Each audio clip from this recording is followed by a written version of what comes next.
What is going on, Bengals fans? Stone Shields on hand for another edition of Bengals Breakdown. And coming up on today's show, we're going to be talking about the latest in regards to Zac Taylor's search for a new Bengals defensive coordinator. I feel like it's only a matter of hours before we get something that really is a done deal, but nothing set in stone at this point. But we, of course, are going to be talking about Al Golden and the potential of him becoming the Cincinnati Bengals defensive coordinator. Also, we had an at-home video for you guys yesterday talking about the offensive line coach that was hired by Zac Taylor in Scott Peters. Going to go into a little bit more detail on today's show, talk about Peters' coaching history and whether or not I believe this was a good hire for Zac Taylor and company. And also, Bengals making some news earlier on this morning, extending one of their tight ends, one-year contract extension for one of the guys in the tight end room. We will tell you who that is and whether or not I believe that was a good extension to make. So that's what's coming up on today's show. But before we get into that, I want to invite you guys to hit that thumbs up icon if you have not done so already. As previously stated, we are in a like battle in the month of January with our Alabama football report. Told you guys Chris Daughtry and company would not be going away easily. They have closed the distance on us here at Bengals Breakdown. Really need a strong finish to the month of January to secure this victory. Going for at least 400 likes on today's video, trying to make this the most liked video of the month. So help me out and hit that thumbs up icon if you have not done so already. All right, so Ohio State and Notre Dame, of course, played in the national title game last night.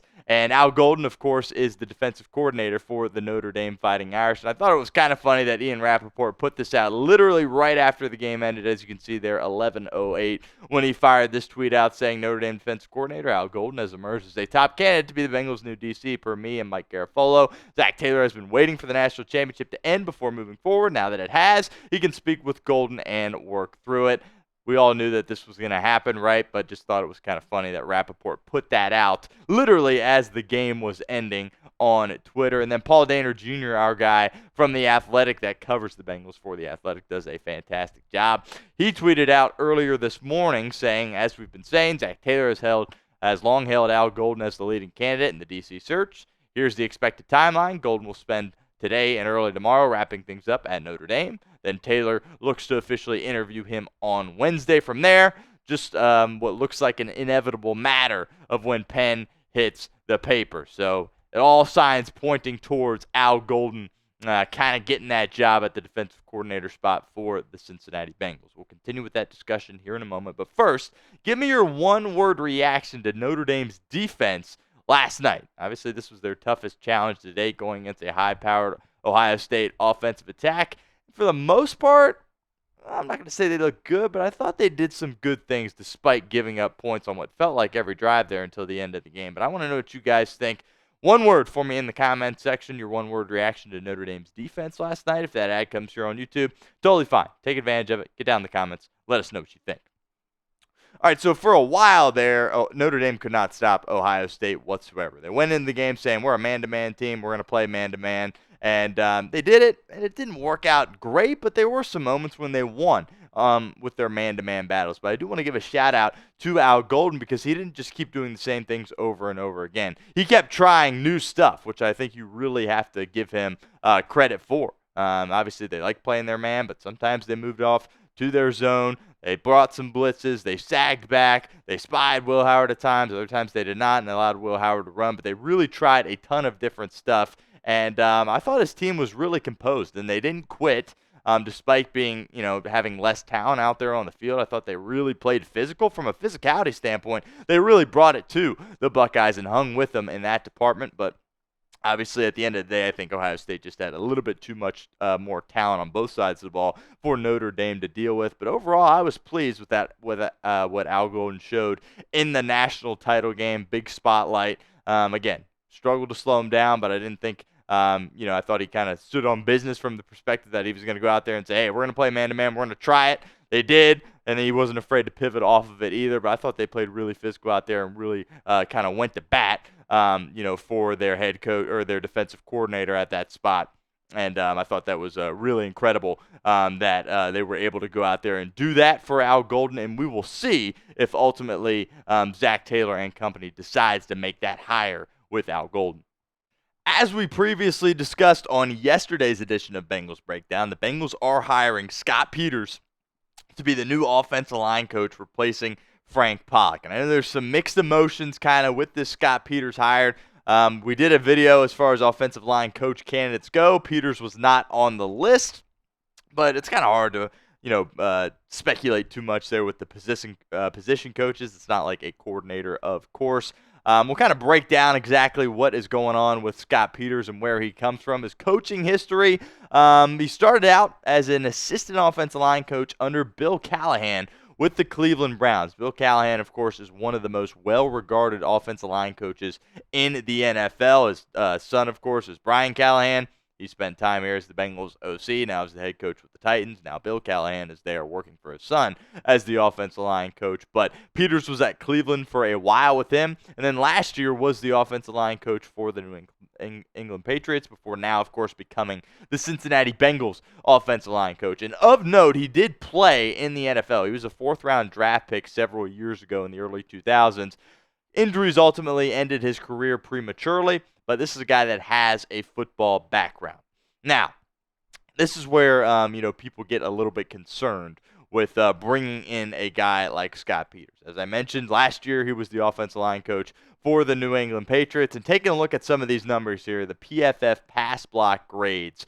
As you can see, New England Patriots were second worst in the league. The Bengals, of course, fourth worst there at 56.3. So you're probably thinking, we were awful, and then we're going to hire a guy that was even worse. Again, these are PFF grades, so, take that with a grain of salt. Let's also move over to the run block side as well. Oh, guess what? They are dead last in the National Football League, and the Bengals are there at that 29 spot. I do want to make note, there were a lot of people that didn't think that Drake May should have even played this past season for the New England Patriots because their offensive line was just that horrid. So, look, Zach Taylor clearly sitting there when he's evaluating this and saying, you know what, he didn't have much to work with, and hopefully the upside kind of outweighs the downside of what you got from Scott Peters, because the production in New England was terrible, but he just didn't really have a ton to go off of. That's kind of what you got to lean into and hope that Zach Taylor ultimately is making the right decision when it comes to Scott Peters.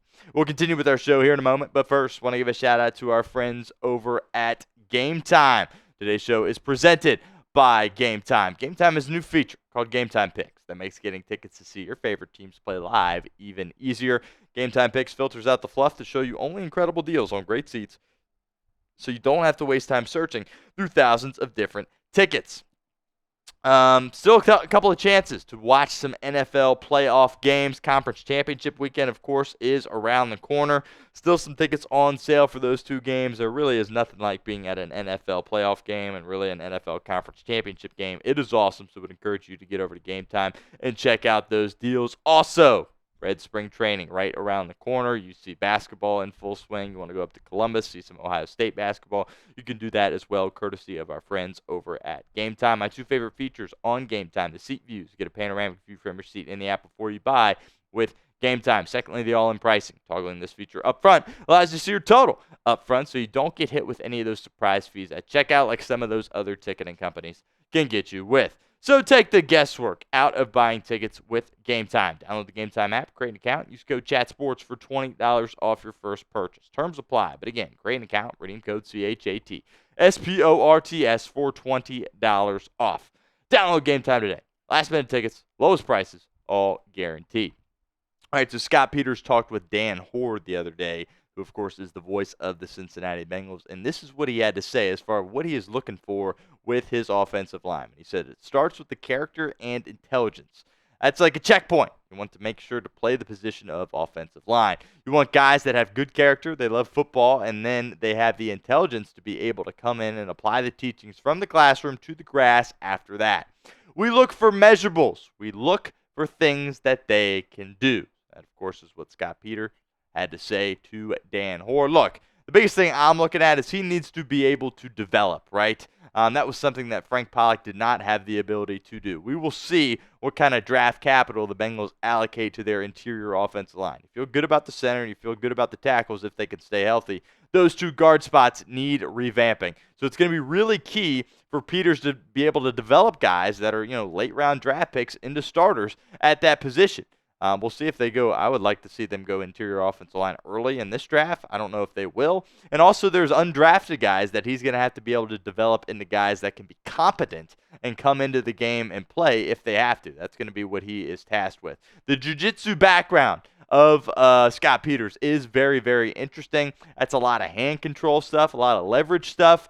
And he seems to kind of nerd out about that kind of stuff. So hopefully the fundamentals is something that he's really tapped into. And again, that can give the Bengals an advantage when they're working with guys that, aren't necessarily super high draft picks. But if they have their fundamentals completely locked in, that could give them an edge and allow them to be competent protecting Joe Burrow, because that is really what Cincinnati is looking for. Yeah, they want to be able to run the ball in between the tackles, but they want to be able to protect the quarterback. That is number one.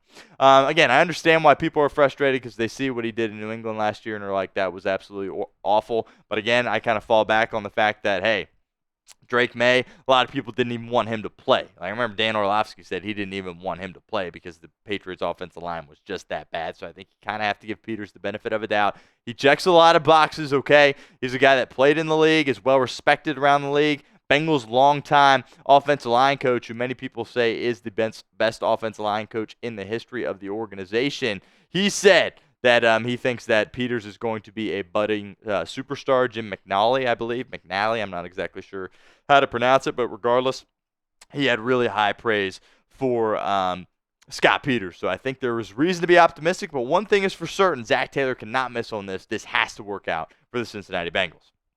Another opportunity for you guys to get involved with our show here at Bengals Breakdown. Do you believe in Scott Peters? Type Y for yes or N for no. Sound off for us in the comments of today's video.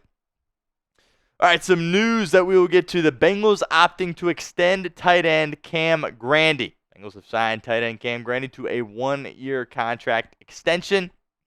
Grandy did not play a ton, but when he was out there, apart from a couple of the penalties that he had in that Tennessee game, I thought he did a really, really nice job. Taking a look at the numbers, 5 catches, 28 yards, whatever. But it's that run block grade that really says a lot for me.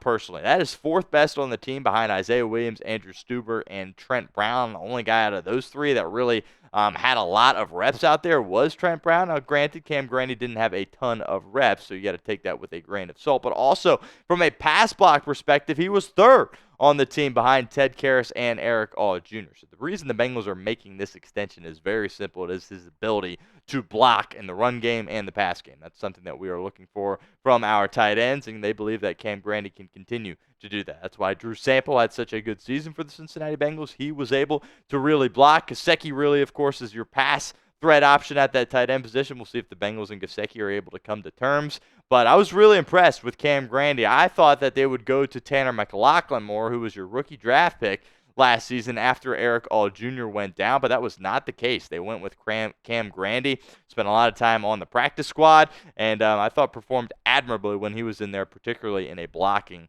situation. We will be here all off season long, and once free agency starts, we, of course, will have videos for you guys. So don't miss out on any of our coverage. Hit that sub button, youtube.com/BengalsTV.